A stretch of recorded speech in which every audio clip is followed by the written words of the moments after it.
El pasado domingo, día 14 de abril, se cumplían 82 años de la proclamación de la Segunda República Española, que tantas esperanzas alumbró, pero que desgraciadamente se vieron truncadas por la sublevación militar de julio de 1936. La historia de la República y la de todo lo que la envolvió y supuso la sublevación militar para derrocarla, la guerra y posterior dictadura que se prolongó casi 40 años, ha llegado hasta nosotros desdibujada.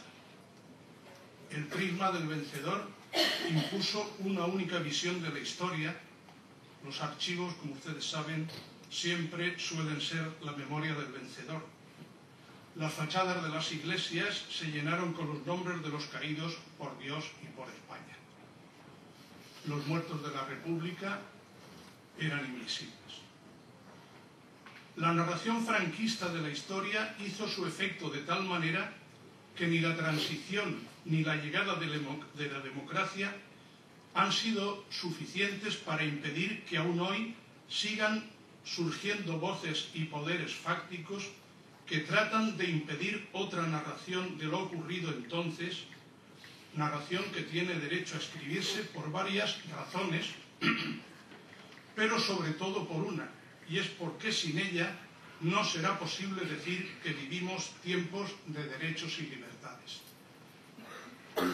No recuperar la memoria, tanto tiempo ocultada e ignorada, supondría cerrar en falso un momento dramático de nuestra historia, porque sin verdad y sin justicia no es posible ni el perdón ni la reconciliación. A pesar de los obstáculos que tratan de cerrar el camino al conocimiento de la verdad, no olvidemos que el único juez que intentó abrir una ligera vía para el esclarecimiento de lo ocurrido, hoy está expulsado de la carrera judicial. Necesitamos seguir avanzando en la recuperación de la memoria de todo lo ocurrido, sin hacer caso a quienes dicen que tratar estos temas es abrir viejas heridas. Todo lo contrario, pues la memoria histórica es el nombre que recibe la historia cuando aún hay heridas abiertas. Aún quedan personas que buscan a sus familiares y no saben si están en una cuneta, junto a las raíces de algún árbol, en las entrañas de una mina o bajo las aguas de un pantano. Aún hay personas que no encuentran sus familiares y seres queridos en ningún registro, porque además de quitarles la vida, les negaron los derechos de una muerte digna. Aún hay gente que no ha podido llorar ante el cadáver de su familiar, ni llevarle flores a una tumba y rezar, si es creyente, una oración, cosas tan simples, normales y cotidianas para quienes no hemos tenido que pasar por este suplicio. Necesitamos recuperar la memoria, porque como decía en el diario El País el 17 de diciembre pasado el forense Francisco Echeverría, no puede ser que todavía haya personas en España que cuando hablan de la guerra civil y de la represión lo hagan con miedo. A esa gente hay que decirles que aquello fue injusto, que les comprendemos y les apoyamos. No puede seguir existiendo. Para avanzar en este empeño, hoy, desde Esquerra Unida, agradeciendo la presencia de todos ustedes, queremos avanzar y celebrar esta jornada de la memoria histórica que constará de dos partes.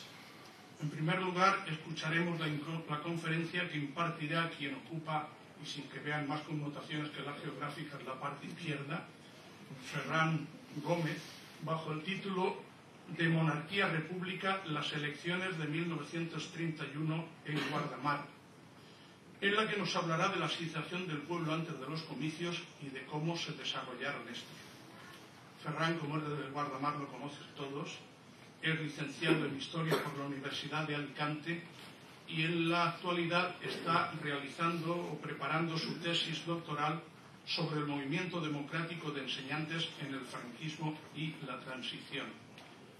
Después de la conferencia de él, después de escuchar a Ferran, veremos, a través de la exposición del catedrático de Historia Contemporánea de la Universidad de Alicante, Clicerio Sánchez, conoceremos la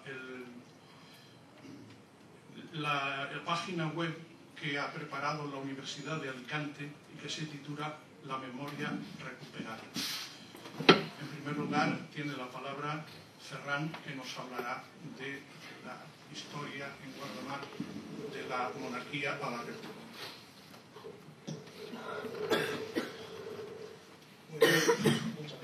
Muchas gracias, Pepe. Y en primer lugar, una precisión. Yo di el título de la conferencia de Monarquía República, puse las elecciones del 31 en Guardamar, son las elecciones locales, luego unas legislativas, de esas no voy a hablar. Dicho esto, como veis, la primera plana del PowerPoint es la foto es una postal del Ayuntamiento de Guardamar, de la Plaza del Ayuntamiento, del año 31-32. Y a continuación vamos a hacer unas precisiones para empezar. En primer lugar, sobre las fuentes que tenemos disponibles aquí en el Archivo Histórico Municipal, en las cuales las fuentes que contamos en el Archivo Municipal se nos muestran algo fragmentarias. Tenemos, pero no tenemos la serie completa de actas del Ayuntamiento, solo del 26 al 30, no tenemos toda la serie completa de la comisión permanente, que era como hoy sería la Junta de Gobierno, del 26 a marzo del 31, por lo cual los antecedentes directos de las elecciones del 31 en Guardamar tenemos que seguirlos para completar esa información a través de prensa o a través de, incluso todavía me ha dado tiempo a hacer alguna entrevista oral. Dicho lo cual, con todo esto pretendía hacer un seguimiento de por qué se dieron esos resultados en el 31, en las municipales, que luego veremos, cuáles fueron las causas de la crisis de la dictadura, si es que las hubo, y cómo se llega a esas elecciones, aquí en un pueblo que, como vemos en la foto que pongo, esta foto es del 34, es un pueblo cuyas calles se pueden contar con los dedos, limitado por aquel entonces entre la calle Mediodía al sur y la calle Norte al norte, de la calle del Rosario hasta detrás del ayuntamiento, poco más. No es un pueblo grande, de hecho el censo de población en el año 30 son 4.025 habitantes, en el año 27 era 3.960, con lo cual una población más o menos que permanece igual en la dictadura de Primo de Rivera. Una población dedicada fundamentalmente a la agricultura y la pesca, aunque como en todos los pueblos siempre encontramos el médico, el herrero, el farmacéutico, los panaderos, pero fundamentalmente jornaleros y pescadores. Y donde la propiedad de la tierra es un factor fundamental, pero fundamental no solo porque era lo que daba de comer o no comer, tener la tierra o trabajar o dedicar un jornal a la tierra, sino también era una expresión de poder. Obviamente el que tuviera una cantidad enorme de tierras, en este caso el cacique, ejercía un poder durante toda la restauración y, como veremos, en la dictadura de Primo de Rivera poco va a cambiar. Bien, vistas estas premisas, claro, los antecedentes directos de las elecciones del 31 tenemos que buscarlos en la dictadura de Primo de Rivera. Como sabrán, la dictadura de Primo de Rivera comienza tras un golpe en Barcelona de Miguel Primo de Rivera en el 23, en septiembre del 23. Llega con un discurso regeneracionista de pretender eliminar el poder de los caciques en los pueblos, de regenerar una España que desde el desastre del 98 está en decadencia, con un sistema de turnismo y bipartidismo entre Partido Liberal y Conservador que no funciona, que entra en crisis continuamente, y Llega, el rey permite la dictadura, nombra presidente del gobierno a Miguel Primo de Rivera, y debemos estudiar en este caso cómo esto afectó a los pueblos. Bien, una de las medidas que toma la dictadura es crear un estatuto municipal el 8 de marzo del 24, como tienen ahí. El estatuto en principio pretendía esa regeneración también en los pueblos, quitar el poder a los caciques, buscar nuevas personas dentro de lo que significaba de la gente que tenía cierta propiedad, personas solventes hablaban, para que se interesaran por el gobierno del pueblo, para que participaran, pero en ningún caso haciendo unas elecciones democráticas. Normalmente entraron propietarios y lo que ocurrió normalmente es que esto se mantuvo. Se mantuvo el sistema anterior, se mantuvo el poder de los caciques, se mantuvo, muchas veces los caciques seguían nombrando al alcalde del pueblo, muchas veces si había algún delegado de los que nombraron en primer momento que de verdad creía ese discurso regeneracionista y quería quitar al cacique y tal, los pocos que protestaron los cesaron al momento, de manera que en los pueblos tampoco se notó la diferencia en ese sistema, el sistema de la restauración. Continuó el poder del cacique, continuó el poder de los propietarios. Cuando hablo del cacique también hablo de su red clientelar, y todo eso continúa. Bien, entre otras medidas que intentan la dictadura imponer a nivel municipal está dotar de ciertas competencias más al pueblo, de permitirles cierto endeudamiento a través del crédito, del banco de crédito local, que asumieran algunas competencias como obras públicas, que esto veremos que ya tendrá su lío, porque por ejemplo facilitan el acceso al crédito, pero eso conlleva un endeudamiento de los municipios enorme. Ahí se calcula que la deuda total aumentó sobre un 70 o un 80%, pero por ejemplo en ayuntamientos como Barcelona, en el cual hubo una exposición universal por el medio, se duplicó la deuda del ayuntamiento, con lo cual más que un problema, una solución, lo que se generó es un problema. Bien. Con lo cual, la pirámide que había del sistema de la restauración continuaba. Solo que ahora, pues, continuaba el rey, el presidente del gobierno, en este caso era Miguel Primo de Rivera, que nombraba al ministro de la Gobernación, el ministro de la Gobernación nombraba a los gobernadores civiles, y los gobernadores civiles acababan nombrando a los alcaldes. ¿Nombrados por quién? Pues el poder continuaba igual, que era el poder de los caciques. Normalmente una llegada al cacique, uno de su red clientelar, que ahora veremos, como en el caso de Guardamar, se nota bastante. Lo que me interesa sobre todo es que tengan en cuenta que el sistema continúa. El sistema, aparte de esos cambios que he dicho, el acceso al crédito, en general en los pueblos no se nota una diferencia fundamental en el cambio del sistema de la restauración, del sistema de la Constitución del 76 a la dictadura de Primo de Rivera. Bien.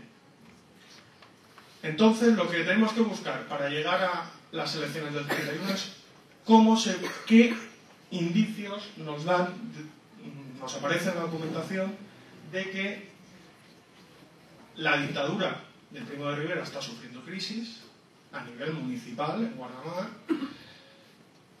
¿Qué indicios son estos? ¿Y en qué medida pueden afectar a los resultados de las elecciones del 31?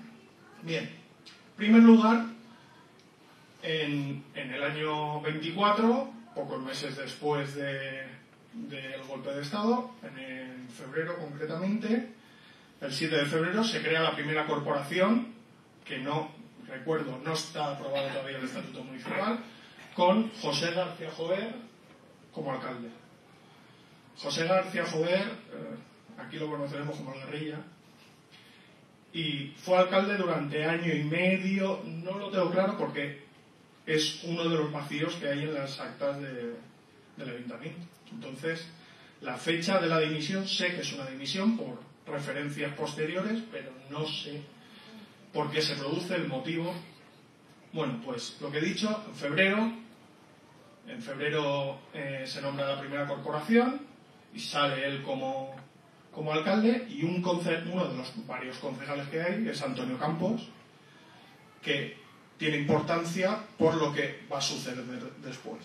El 20 de abril ya se ha aprobado el estatuto municipal, se ha aprobado y se vuelve a elegir la corporación en función de dicho estatuto.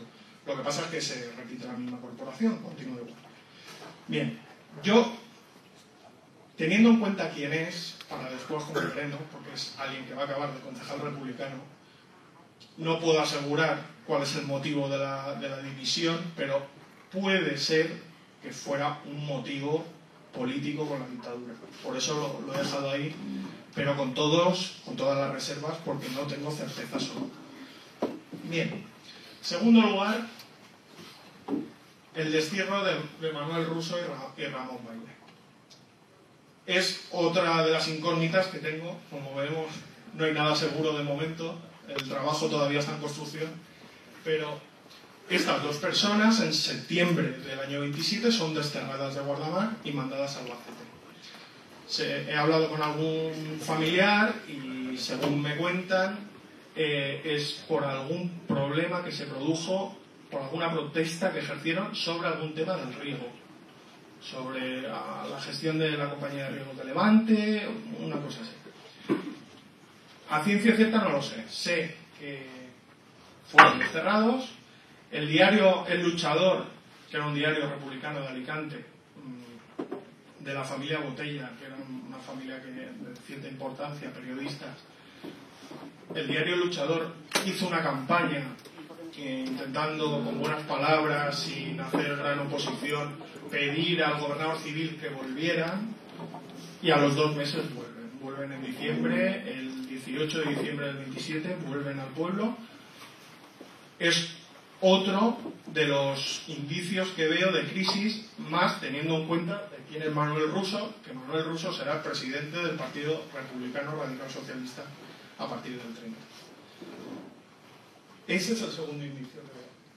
Luego, en tercer lugar, mantienen durante todo el año 27 el alcalde una polémica en los medios, sobre todo el diario Luchador, con el médico del pueblo, José Jiménez, conocido y luego muy conocido en Torrevieja, porque después de la guerra civil fue desterrado a Torrevieja, con gran influencia en el pueblo, con gran influencia sobre los republicanos del pueblo, una persona que acabará en el Partido Republicano Radical Socialista y después en Izquierda Republicana.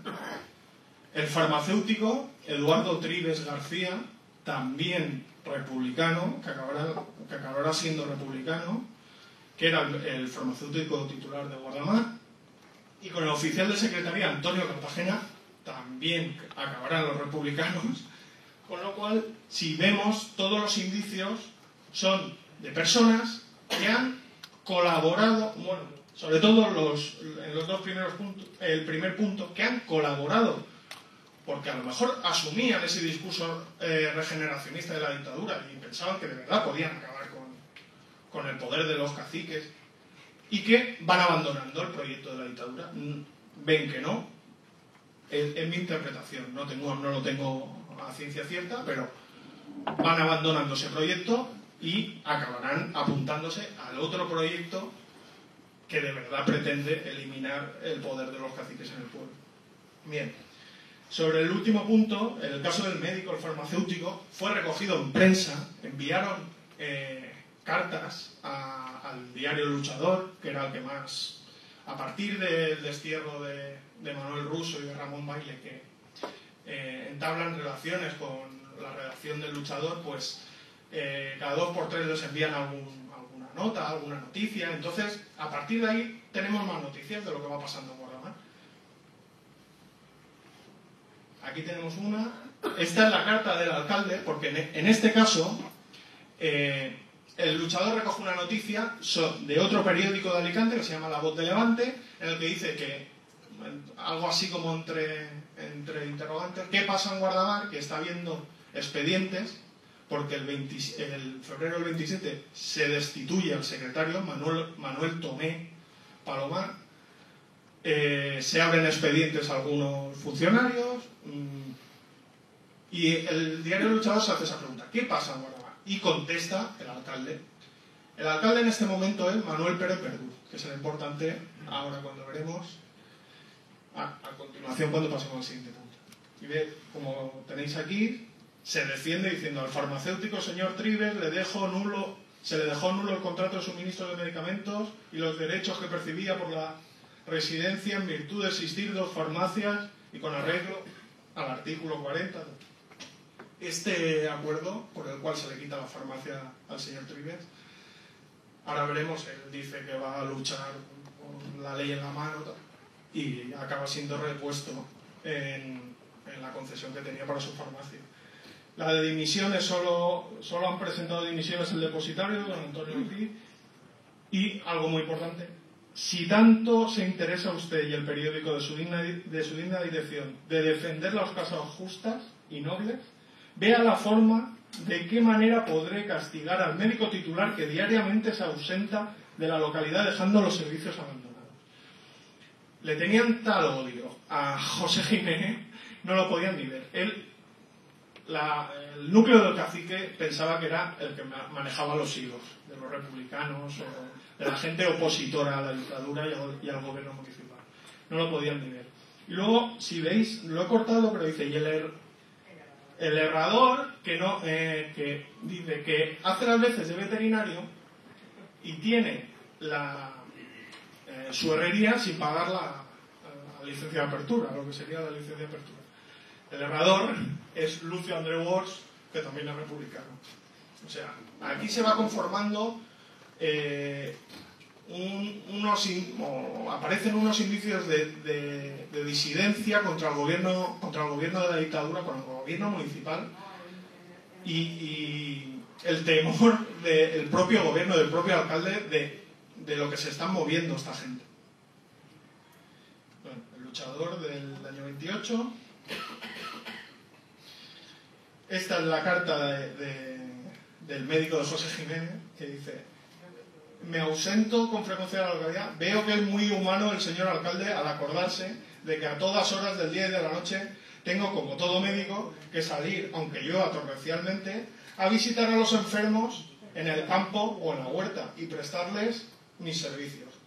A lo cual tienen tanto derecho como cualquiera de los que viven dentro del pueblo, aunque él crea lo contrario.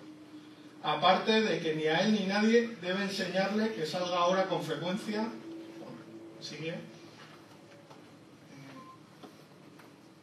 La parte de arriba también es interesante porque dice: esto no es cierto, pues puedo asegurar, y me vanaglorio de ello, que en 5 años que llevo ejerciendo en este pueblo ni una sola vez se me ha llamado la atención, ni siquiera se me ha intentado formar expediente, a pesar de tener un alcalde muy aficionado a él.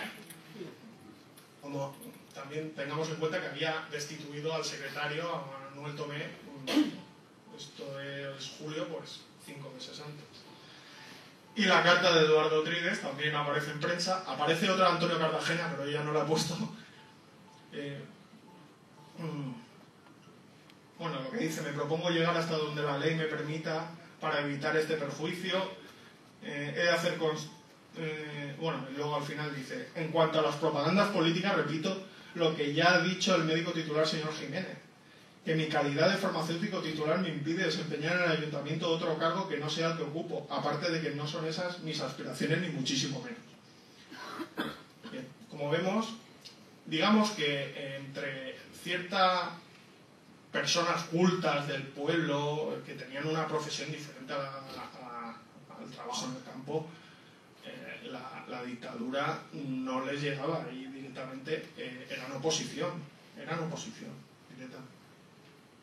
Bien, y aquí llega la madre del cordero: el crédito para obras públicas. Como hemos dicho, la dictadura se abrió a través del Banco de Crédito Local a conceder muchos préstamos a ayuntamientos para que hicieran obras públicas que creyeran que eran convenientes.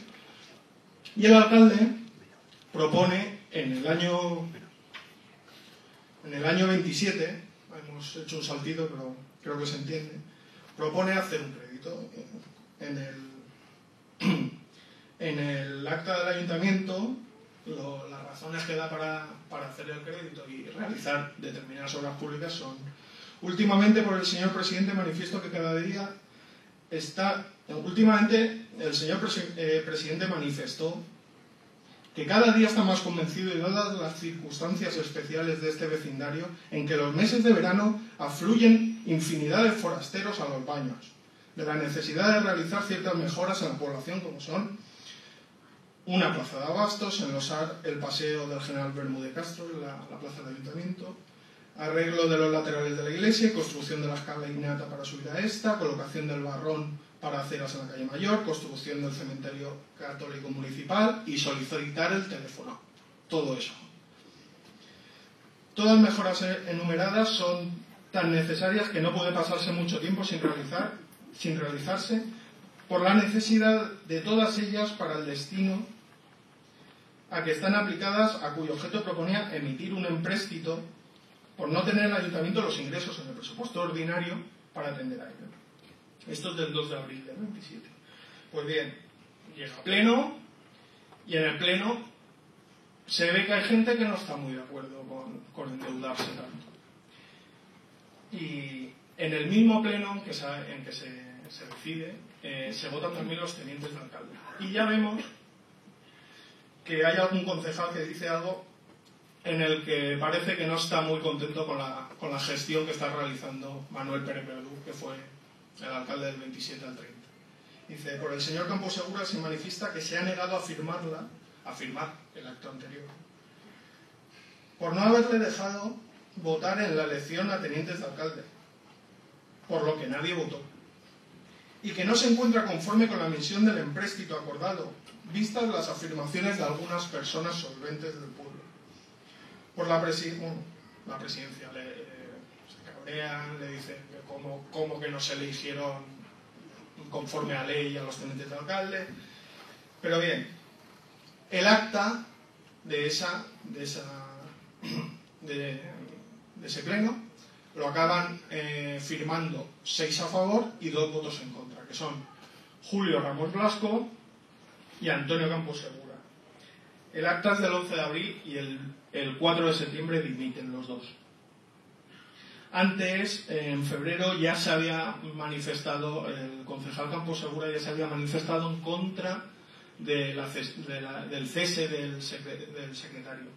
Con lo cual vemos que hay decisiones en las que hay gente que no está de acuerdo, que no ve que lo que parece que lo que ha prometido, que es la dictadura, no está cumpliendo, y deciden abandonar el proyecto. Pensemos que, por ejemplo, Antonio Campos, sabemos que era propietario, que tenía tierras, que no era... Los concejales continuaban siendo los mayores propietarios rústicos, industriales, personas del pueblo con cierta solvencia, con lo cual esta gente ya va abandonando. Bueno, tengo aquí más datos. Por ejemplo, el 7 de marzo son aprobados los proyectos. Hay algún cambio, por ejemplo, el cementerio ya no entra en el proyecto final, pero se dice la plaza de abastos y la fuente aneja, un templete para la música, que es el que al final estuvo en medio de la plaza, la fachada, portal y escalera del ayuntamiento, que tampoco estaba. Bien, el valor del préstamo llega a 51.164 pesetas. El presupuesto para ese año eran 40.000. Es más del doble del presupuesto local. Y mucho más que el del año anterior, del 27. Con lo cual, un préstamo enorme para un ayuntamiento tan pequeño. Además, a un interés del 6%, a pagar solo en 10 años. Ellos querían pagarlo en 25 y el banco le dice que de eso nada. En 10 años. Y el cementerio queda aparte, que el cementerio era una obra que sí que necesitaba el pueblo, que la necesitaba urgentemente porque Sanidad la reclamaba ya con insistencia porque estaba muy cerca del pueblo. Bien, Entonces, llegamos a un punto, se aprueban, empiezan algunas obras, no todas, y se llama un cobrador en noviembre del 29, llega un cobrador que iba casa por casa cobrando la parte correspondiente, supongo que añadida la contribución, y a cambio de él quedarse con un 5% de lo recaudado. Un proceso habitual.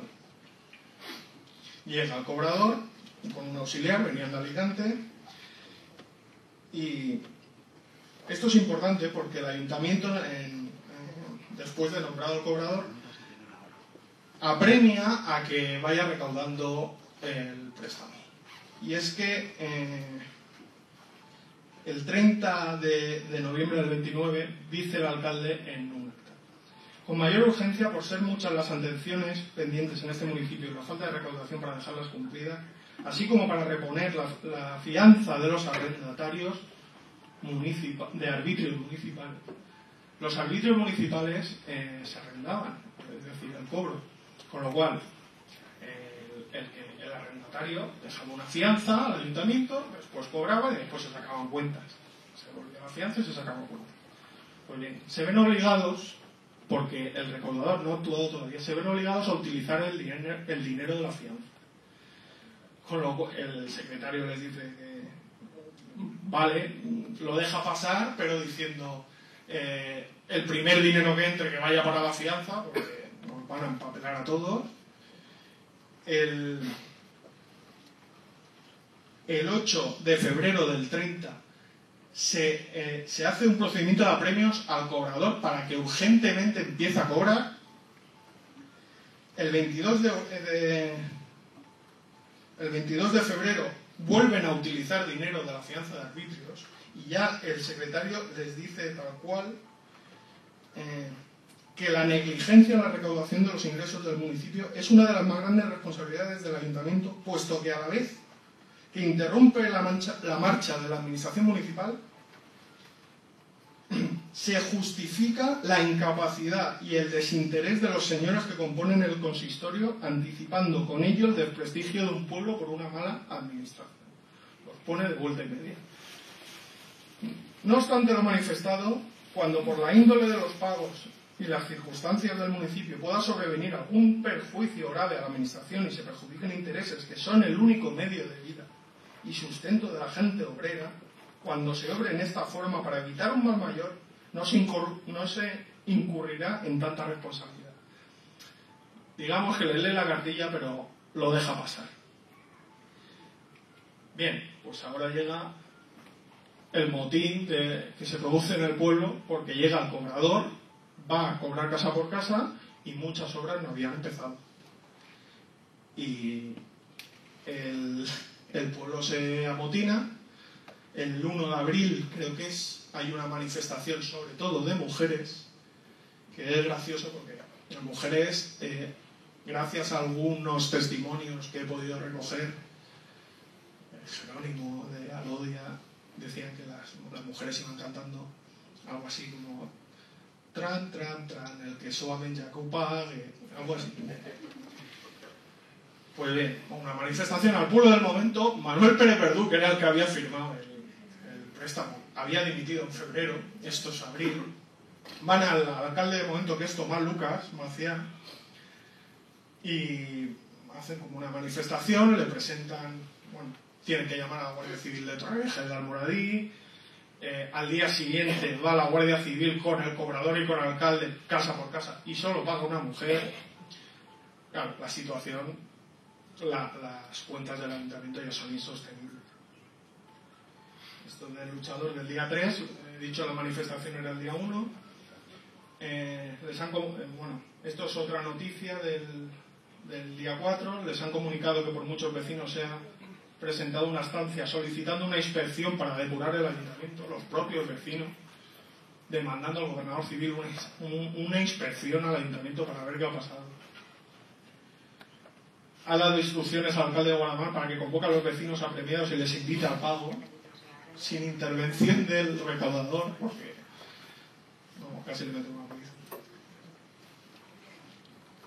Y aquí está digamos, el manifiesto que le presentan al alcalde la gente que va en manifestación el día 1. La gente en principio no se niega a pagar. La gente lo único que dice es que cuando deciden sacar el préstamo y tal, van muy valientes y dicen, vamos a convocar un referéndum. Dice un concejal, y por lo que se intuye en el acta, viene a decir, mejor lo publicamos en el corcho del ayuntamiento, que ya que la gente lo vea, no sea que nos salga mal. La gente no se negaba a pagar. La gente quería, uno, que las obras fueran tal y como estaban en los proyectos, y dos, que se hicieran, que empezaran. Entonces lo que pone aquí, que los móviles que impulsaron al pueblo a efectuar anoche la manifestación pacífica de protesta son el creer improcedente el reparto que ha puesto al cobro, ya que se ha hecho para amortizar las cantidades que se han invertido en unas obras que en nada se han ajustado al edicto publicado en el boletín. Este vecindario pide que las obras que faltan por efectuar se realicen con arreglo a lo publicado en el boletín. Protestamos enérgicamente que se haga borrón y cuenta nueva. Hemos dicho que ha habido un cambio de alcalde. Se haga borrón y cuenta nueva con la gestión del alcalde anterior.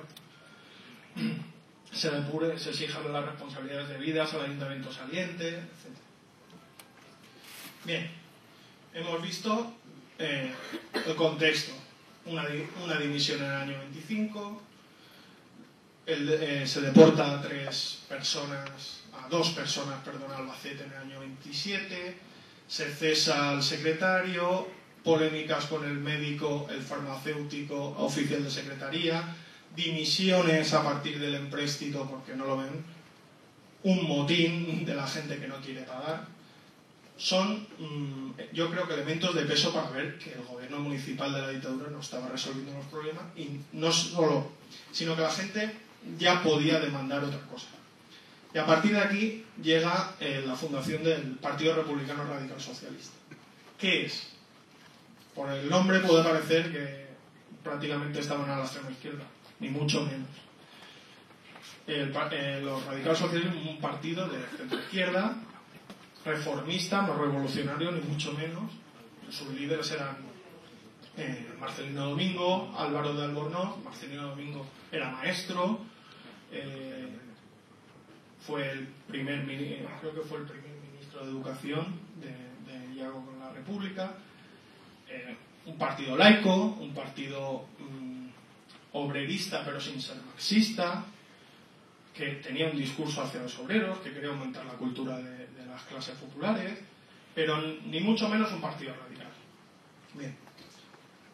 En cuanto a la fundación en Guardamar de ese partido, la primera noticia que tenemos es que aparece el 28 de febrero del 30, o sea, un par de semanas, unas cuantas semanas antes del motín, aparece como presidente Manuel Russo, que ya había sido deportado en el 27. Y en el comité provincial aparecen varios delegados de agrupación, se supone agrupación de Guardamar. En Guardamar en concreto, si vemos las profesiones de quienes fundan el partido y pertenecen a él, no son ni mucho menos ni obreros, ni mucho menos jornaleros, son, por ejemplo, ahora veremos, bueno, aquí, ayer quedó constituida la Junta Provincial del Partido Republicano Radical Socialista, y aquí están los delegados. Manuel Russo, que era panadero y había estado deportado. Lucio Andreu, que es el herrero al que se refiere el alcalde en el 27 en la cara. Era herrero. Tampoco... Su trabajo, digamos, no dependía de los rendimientos de la vida. José García Jover, el primer alcalde de la dictadura, panadero también. Su hermano, Ramón García, y Antonio Campos, que era el concejal dimitido por el préstamo. Con lo cual, vemos, no son ni mucho menos una fuerza revolucionaria, ni una fuerza que pretende asaltar el ayuntamiento. No, gente que ha participado incluso en la dictadura, que el proyecto ya no funciona y tienen que buscar una salida a ese proyecto para acabar, entre otras cosas, con el poder de los caciques. Bien. Esto eran los delegados que fueron al comité provincial en marzo del 30. De hecho, en lo que sería la directiva provincial del partido estaba Antonio Camposegura, con lo cual ya estaba más o menos implementado.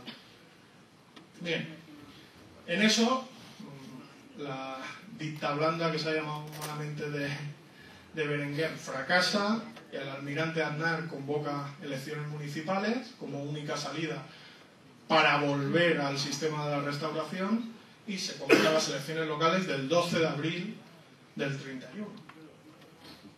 Que son las que en total en números vencieron los monárquicos, pero las 40 de las 50 capitales de provincia ganaron los republicanos y condujeron el 14 de abril a la proclamación de la República.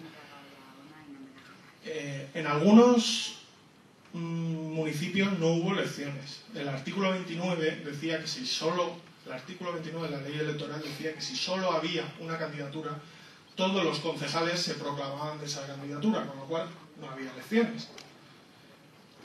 En cuanto a los resultados, las únicas veces que se ha tratado las elecciones municipales en Guardamar son en la historia de la Diputación de Vicente Ramos, dice que aquí hubo copo para los monárquicos. Eso significa que solo hubo candidatura monárquica y, por tanto, todos los concejales serían monárquicos. Luego, en otras obras, José Vicente, incluso yo, claro, nosotros la veíamos por buena el dato, por artículo 29, ganarían los monárquicos. A eso hay que añadir que las actas del 31 no están, entonces no sabemos cómo se proclama la República aquí. No están, a partir del 30 no hay actas, entonces teníamos un vacío. Pues bien, en el archivo de la Diputación están todas las actas de escrutinio de todos los pueblos y solo hay que ir y mirarlos y ya está. Bien, pueden votar los varones mayores de 23 años. El censo en Guardamar, 931 electores, para elegir a 11 concejales, divididos en 2 distritos. Había 2, se presentaba, tú no te presentabas a Guardamar, te presentabas al distrito norte de Guardamar o al distrito sur. O distrito 1 o distrito 2. El 1 era el norte del pueblo, límite con la iglesia, o sea que la iglesia, calle norte, y el 2, el sur, iglesia, calle Mediodía. La participación, como veis, altísima, casi el 90%. Y sorpresa, ganan los republicanos.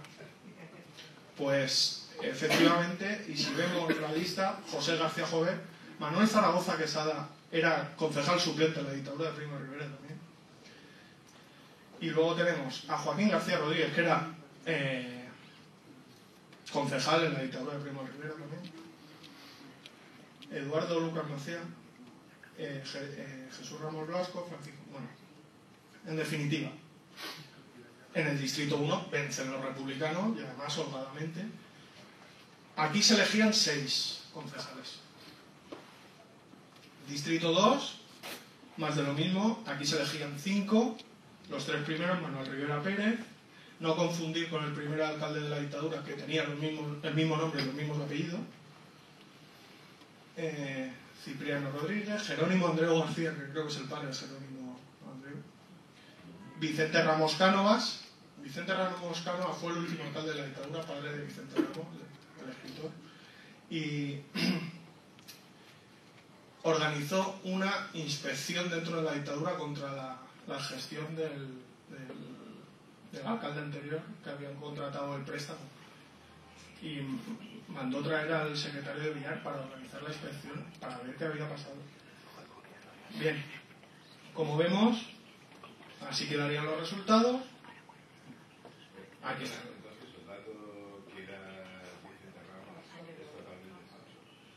Yo a lo mejor se equivocaría o transcribiría mal o algo, pero no. Vamos, aquí tienes el documento. Esto es el acta de escrutinio. Están accesibles a todo el mundo en el archivo de la Diputación. De una mesa y de la segunda. Y la comprobación en prensa, por cierto, el resultado también sale en el BOP, en el Boletín boletín oficial de la provincia. O sea, más dudas no puede haber. Y aquí dan el nombre de todos los concejales elegidos, y además se dice claro, del comité del Partido Republicano Radical Socialista. Está clarísimo que ganaron las elecciones. Bien. El luchador del día 16, 4 días después de las elecciones. ¿Pero qué ocurre? El gobierno republicano, el comité revolucionario, una vez proclamada la república, se encuentra con que tiene un montón de ayuntamientos en los cuales por artículo 29 no ha habido elecciones y gobiernan los monárquicos, y un montón de reclamaciones al censo, muchísimas, diciendo que había fallos en el censo, entonces se plantean repetir las elecciones en algunos pueblos donde ha habido reclamaciones o donde ha habido artículo 29. Hay muchos pueblos en que ha habido artículo 29. Bien. ¿Qué se plantea hacer Miguel Maura, y aconsejado también por algunos socialistas? Se plantea repetir las elecciones municipales en aquellos pueblos donde ha habido problemas de censo y donde ha habido artículo 29. Que aprovechan y en este interín entre las dos elecciones nombran comisiones gestoras. ¿A quién nombran comisiones gestoras? A muchos republicanos. Una manera de empezar a republicanizar los pueblos. Pero, como tenéis ahí, por problemas de censo, la comisión gestora, y se convocan las elecciones el día 31. Se pide a todos los alcaldes que publiquen en el ayuntamiento el nuevo censo y que si hay alguna reclamación que se haga con días de antelación. Se vuelve a publicar. ¿Qué ocurre? Es curioso, porque si veis el nuevo censo son 931 con derecho a voto, los mismos que las elecciones del 12 de abril, con lo cual no ha habido grandes cambios. Tenemos la participación del Distrito 1, ahí la tenéis, 87,44, un poquito más baja, y esa es toda la que tenemos. El Distrito 1 vuelve a ganar, y más holgadamente, los republicanos, los mismos son las mismas listas, excepto Manuel Palomar, que creo que el segundo, si no me equivoco, el segundo apellido está mal, pero bueno, vuelven a ganar los republicanos, y además por más diferencia. Aquí tenéis el acta. Y en el Distrito 2, ¿qué ocurre? Que llega una persona del círculo del cacique y rompe la urna. Y aquí nos encontramos con la carta de la Junta Electoral Local, escribiéndole a la provincial diciéndole: pongo en conocimiento de vuestra señoría que no le adjunto los documentos de la elección de concejales del distrito electoral denominado Escuela de Niños del Distrito Segundo, sección única de esta villa, por la razón de haber roto la urna con H en dicho colegio. Dios que guarde su señoría muchos años. Dios guarda su señoría muchos años, Guardamar de Segura, 31 de mayo del 13. Según parece, era el nombre del vínculo relacionado con el cacique, del círculo del cacique. Además es que aparece en prensa. En Guardamar, Distrito 1, Radicales Socialistas 4, derecha formada por los amigos del señor don Antonio Hernández, que era el cacique, era el máximo propietario de fincas rústicas de Guardamar, era un registrador de la propiedad en Elche, con mucho dinero. De hecho, el hijo se presentó a las elecciones en el 33 por lo que aquí se llamó el bloque agrario antimarxista, que eran Ceda, Agrario, toda la derecha, vamos. Iba Chapaprieta también, de Torrevieja, etc. Y en el Distrito 2, a las 4, cuando se iba a celebrar el escrutinio, los partidarios de dicho señor rompieron la urna por saber que tenían la elección perdida. Ya lo sabían ellos. El diario El Luchador ya sabía que lo tenían perdido. Bien. ¿Qué pasa? Que donde haya habido disturbios, dice el gobernador civil, que se vuelvan a celebrar, pero solo en el distrito que tocaba. Solo en el Distrito 2, 5 concejales como antes, la participación un poquito más baja. Aquí ganan los monárquicos, pero es que los 3 de abajo son republicanos, con lo cual 4-2 en uno y 3-2 en otro hacen una mayoría de 7-4 para los republicanos en Guardamar. Y ya parece que ya no se vota más hasta las legislativas. Bien, aquí tenéis además, en este no pone la fecha porque creo que lo he cortado por abajo, pero es el documento. Bueno, y a partir de aquí comienza la política y la rivalidad entre radical socialista y radicales. ¿Es que había radicales? No. Los radicales son los monárquicos y la gente del cacique de antes que tienen que buscar el acomodo en el nuevo régimen. Y tienen que buscarlo en un partido moderado, de derecha, con tradición anticlerical, pero que se le olvida completamente, muy moderado, por no decir derecha, y empiezan a entrar masivamente en el partido radical gente que procede de monárquicos y de gente del viejo régimen, del viejo caciquismo. Y aquí se funda el partido radical. ¿Pero quién lo funda? Lo fundan los antiguos monárquicos. Con lo cual, tenemos que mucha de la corporación, tanto de radical socialista como radicales, venían también de la dictadura de Primo de Rivera. Artículos unos en contra de otros, por ejemplo, los antiguos dirigentes del Centro de Unión Patriótica, se refieren sobre todo a José García Jover, que era el primer alcalde de la dictadura, enmascarados con el antifaz de radicales socialistas desde el 14 de abril último, es algo totalmente falso. Desde el año 30 ya tienen la agrupación. Están intranquilos de su situación, que les parece insostenible por su ilegalidad de republicanos. ¿Qué se puede esperar de unos individuos que cada instante cambian de posición? Pueden calificarse de republicanos. Luego, al final dice, desenvolverse en actuación opresora y caciquil, eso es obra de la pasada monarquía, desprestigio del espíritu republicano que combate este sistema caduco y denigrante. Les están acusando de lo que habían hecho ellos antes. Bueno, viene la contestación. Bueno, el Diario de Alicante. El Diario de Alicante recogerá bastantes más noticias de los radicales, del luchador de los radicales socialistas. Aquí la contestación. Los que componen el Partido Republicano Radical Socialista en Guardamar no son los antiguos dirigentes de la Unión Patriótica, como lo prueba el hecho de que el presidente de nuestro local, antiguo republicano muy conocido por sus arraigadas convicciones, fue deportado en tiempos de la dictadura de Primo de Rivera por indicación del alcalde dictatorial. Vuestro aún entrañable camarada y correligionario Peralta, Manuel Pérez Perú.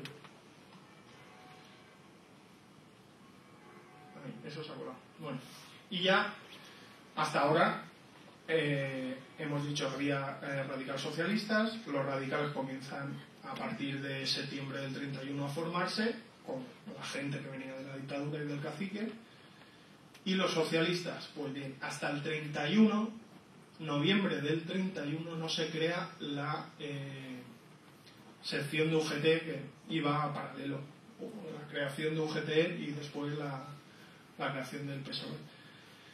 ¿Qué ocurre? Aquí había un centro instructivo obrero, pero yo no sé hasta qué punto era algo relacionado. De hecho, el gran boom de agrupaciones socialistas, tanto sindicales como políticas, es a partir de la proclamación de la República. El otro día estuve consultando la tesis de Salvador Forner y el gran boom es en esas fechas, 32-33. De hecho, en la Vega Baja, hasta las elecciones locales del 31, solo había 4 agrupaciones socialistas. Almoradí, Orihuela, Torrevieja y Callosa, creo. Además, ciudades más o menos grandes. También tiene mucha relación que la Federación Nacional de Trabajadores de la Tierra se crea en fecha tan tardía como el 29. Con lo cual, en zonas agrarias como Guardamar, los pueblos de la Vega, tardaría un poquito más en constituirse. Pero bueno, vemos que a partir del 33 ya lo hacen desde una perspectiva crítica con el gobierno, a pesar de que habían sido aliados. Si ganan los republicanos radical socialistas en Guardamar, es porque la base obrera le ha votado, toda la base jornalera le ha votado. Y desde hace varios meses esperamos que el alcalde, que era radical socialista, estamos en el 33, exponga al público las cuentas de la inversión de 5.000 pesetas concedidas por nuestro camarada Llopis, se refiere a Rodolfo Llopis, que vino a inaugurar la escuela, para cantina y ropero escolar y que tan pronto se agotaron. ¿Cuándo lo lograremos? Ya está. Por último, no me resisto a estos términos que son muy de Guardamar, lo de pandorgos y descamisados, para hablar de lo que vendría a ser derecha e izquierda en la República. Los pandorgos de derecha, los descamisados de izquierda. Que curiosamente un artículo del Luchador lo recoge y habla de ellos y de sus centros de socialización, por decirlo de alguna manera, el casino de la derecha, el centro republicano de la izquierda, que sería aquí en la calle Mayor, enfrente de las Cortinas, por ahí, el Bar Iguazú, por ahí, era el centro republicano, y dice, hoy lucha una diferencia de clases en dos partidos denominados los pandorgos y los descamisados. Claro, aunque fueran radical socialistas, los radical socialistas y los socialistas se agrupaban, como diciendo, en descamisados, como si fueran únicamente de izquierda. Todos los vecinos, hombres, mujeres y niños, han de pertenecer forzosamente a uno u otro de estos bandos. También estaban muy influenciados los dos grupos por los médicos. Había un médico de derechas, Sebastián Lorenzo, un médico de izquierda, José Jiménez. Y si eras de uno, eras de uno. Y si eras de uno, no podías ser del otro. Si eras de Sebastián, eras de derecha. Aunque votaras lo que votaras, eras de derecha. Y si eras de José Jiménez, eras de izquierda. Eso, cuando haces una entrevista, es que te lo dicen. ¿En qué partidos había en la República? Y digo, aquí había dos Meyes. Y te lo dicen. O sea, hasta tal punto era la influencia en la vida local de los médicos. Y luego, consecuentemente, de los farmacéuticos. Porque quien mandaba que tenía que comprar era el médico. Y había un farmacéutico de derecha y un farmacéutico de izquierda.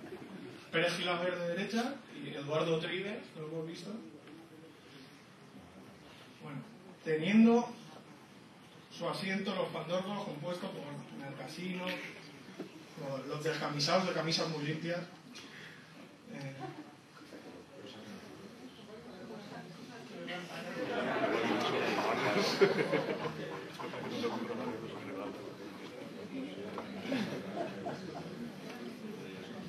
Mirad quién firma la gente.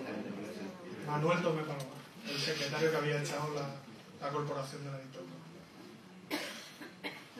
Qué contraste el Guardamar de hace 30 años y el de ayer, dice. Y más todavía, lector, qué contraste entre el Guardamar de ayer y el de hoy.